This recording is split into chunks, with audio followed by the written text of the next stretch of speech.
All right, for your viewing pleasure, I've decided to add in one more piece. This is going to be specifically dealing with Math Section 2, pages 101 to 112, polygons and some of their things.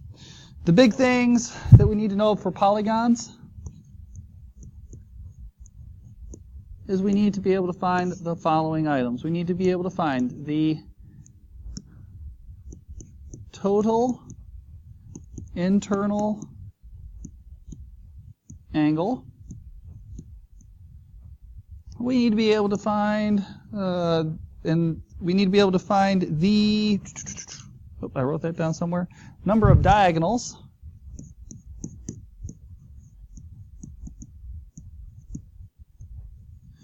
And last but not least, we need to be able to find area of a regular polygon. I'm going to tell you numbers 1 and 2 are going to be fairly painless. Then number 3 is going to show up and make us all want to cry. So with that said, let's talk about those first two fast. Most of you know that the sum of all of the angles inside of a triangle, and I'm really hoping this is all of you, but you know that if I take angle 1, angle 2, and angle 3 and add those together, that angle 1 plus the measure of angle 1 plus the measure of angle 2 plus the measure of angle 3 will equal 180 degrees.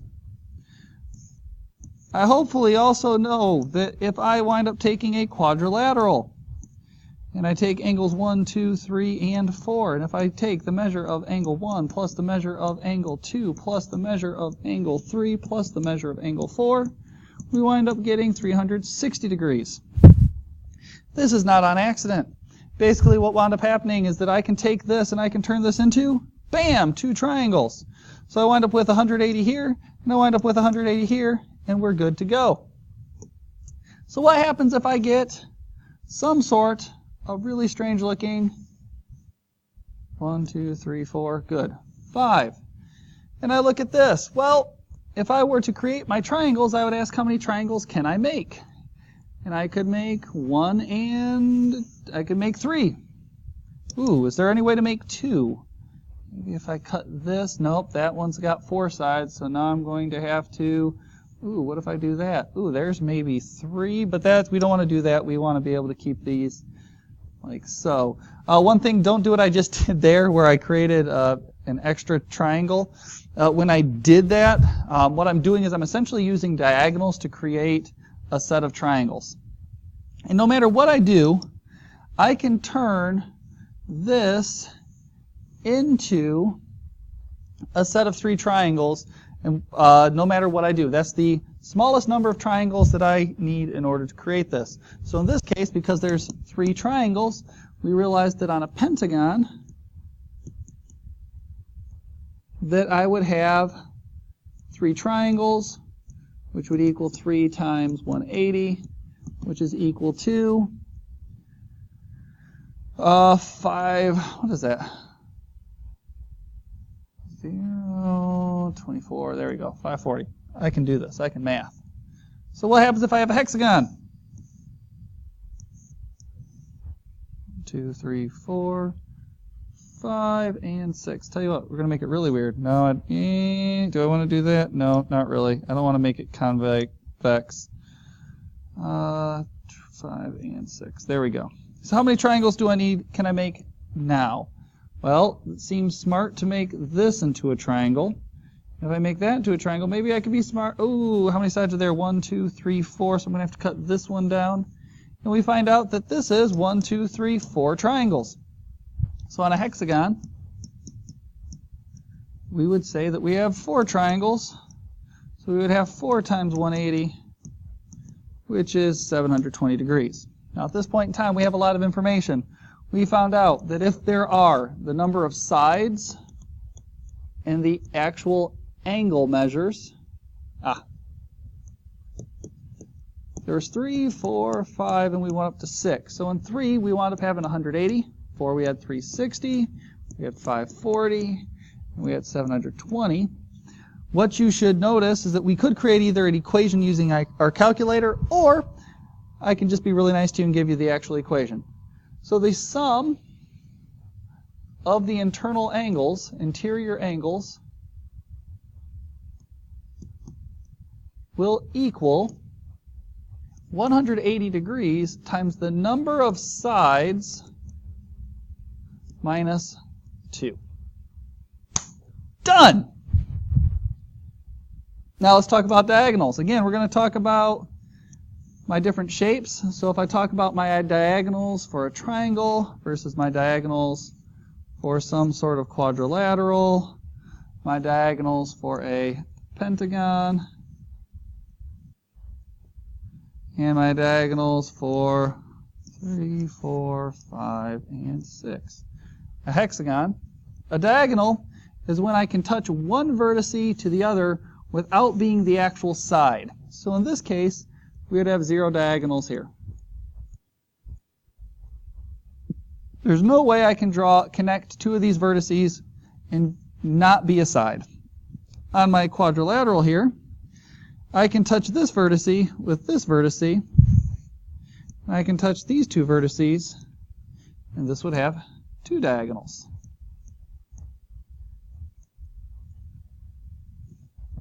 This vertice can actually touch these 2. This one can touch these 2. Now this is where things get really fun.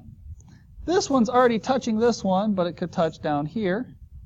This one can touch both of those, which I already drew. This one can touch both of those. So I go 1, 2.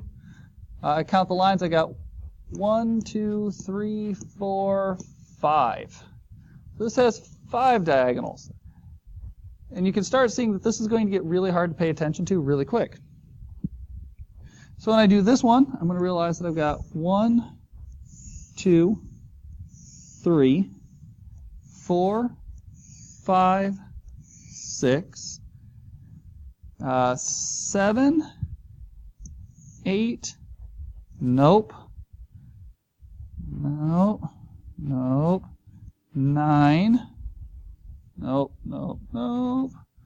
2, 3, so there are 9 diagonals.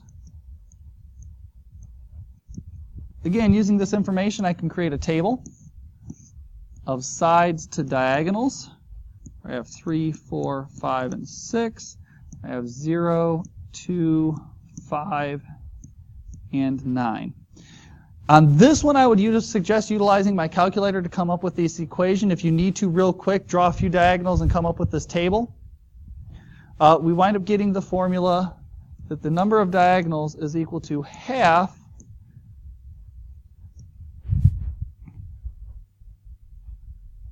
n times n minus 3.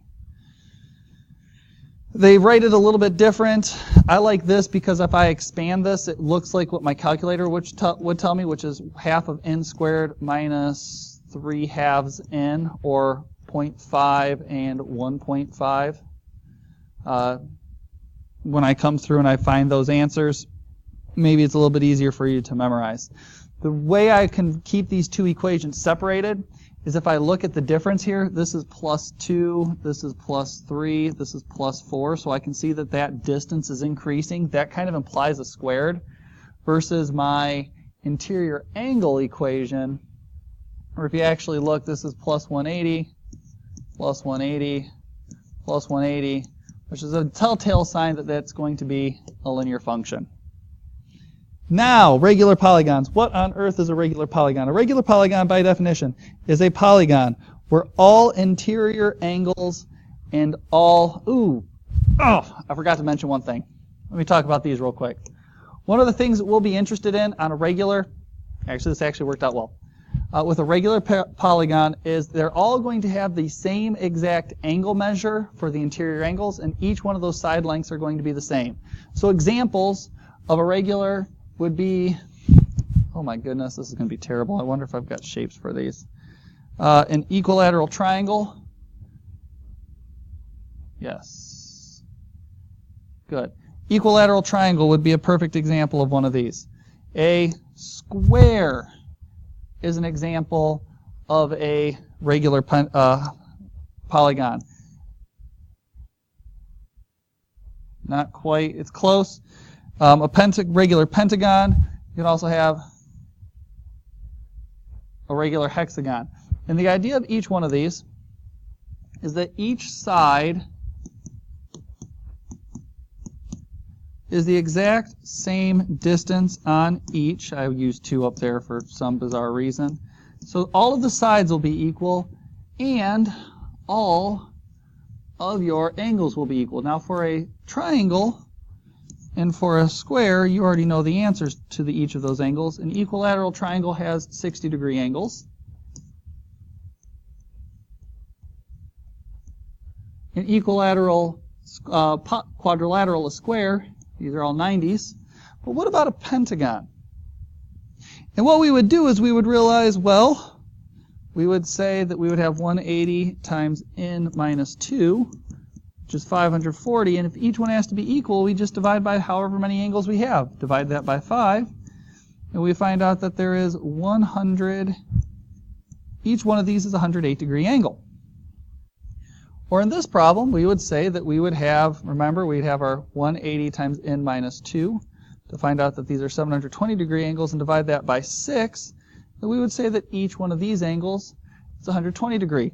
So don't be surprised if you take the calculus test, or the AcDec test, and they tell you that you have a regular polygon with 200 sides, and you've got to come up with the angle measure for that. Well, it's 180 times 198, and then divide by 200, and you've got yourself your answer. Now the reason why I go through that is that another interesting thing to each of these is that this makes up a triangle. Big freaking deal. This is also going to be a triangle. And specifically, if we draw triangles, if we use the diagonals, well, actually I don't want the diagonals, I want to do centers. If we draw triangles through each of these through a center point, what we're actually drawing are these really weird thing called apothums. And I remember when I first heard about an apothum, and I thought, what the heck's an apothum? Then I realized I didn't really care what an apothum was. That we could get a bunch of triangles.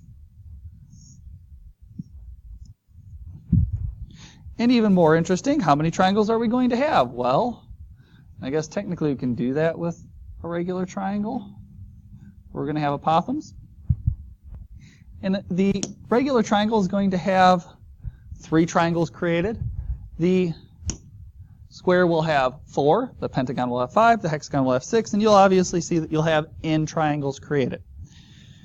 Now let's zoom in on one of these triangles. Let's say I zoom in on my triangle here, and I'm going to just kind of draw some random shape that would be created from this. Let's say I had a side length S, and I wanted to find what is the area of that triangle that's created. Now we know the area formula for a triangle. Area of a triangle is 1/2 the base times the height. Well, I know what the base is. The base would be S, but what on earth is the height? It's the distance from the opposite side to the base. So I would have to evaluate what on earth this is.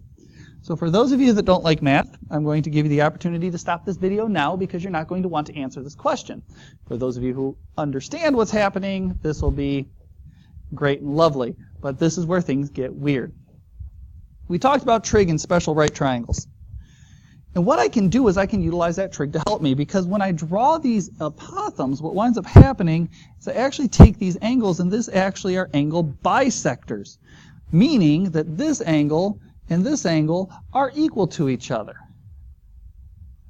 Now that doesn't sound interesting, but what that means is that if this angle right here, this entire angle, remember we said that that was, what we said is that we were going to take the 180 times the n minus 2 and divide that by n.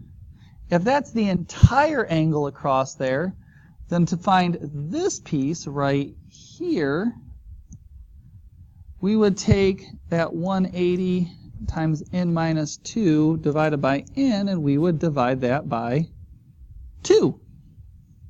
We would find out the angle measure of the individual angle, and we would just divide that by 2.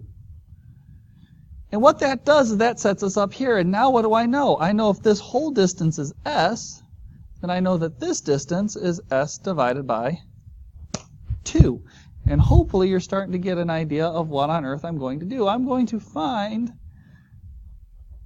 to find this right here.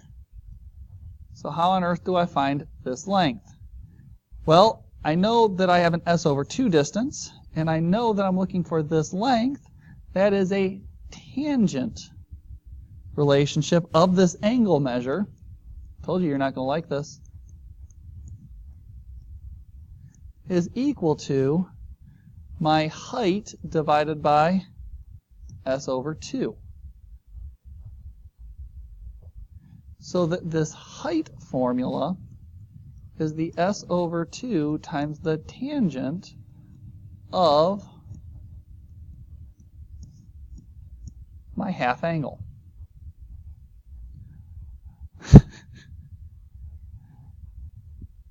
So now I know what the b is. It's s. Now I know what the h is. It's s over 2 times the tangent of 180 n minus 2 over 2n. Which means I'm ready to find the area of my triangle. The area, oh my gosh, I'm going to need more space.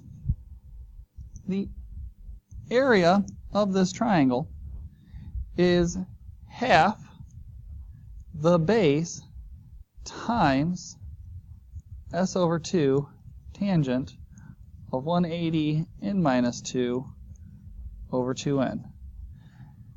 Now I'm not saying that I'm going to memorize that formula. What I'm going to say is I'm going to memorize what each piece of that formula is. I'm going to memorize that this is the half angle of my regular polygon, which is just find the angle of each of the find an interior angle of my polygon and divide that by 2. I'm going to know that I'm going to take the tangent of that because I want the h, and I'm going to be able to do that by drawing myself a really quick picture.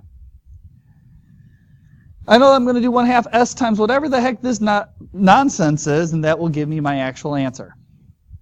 Again, not that this is going to be something that will be quick. This type of question is the type of question that separates the 900s from the 957s from the 1000s. This is not a question that is necessarily going to be one that you might have enough time to attack.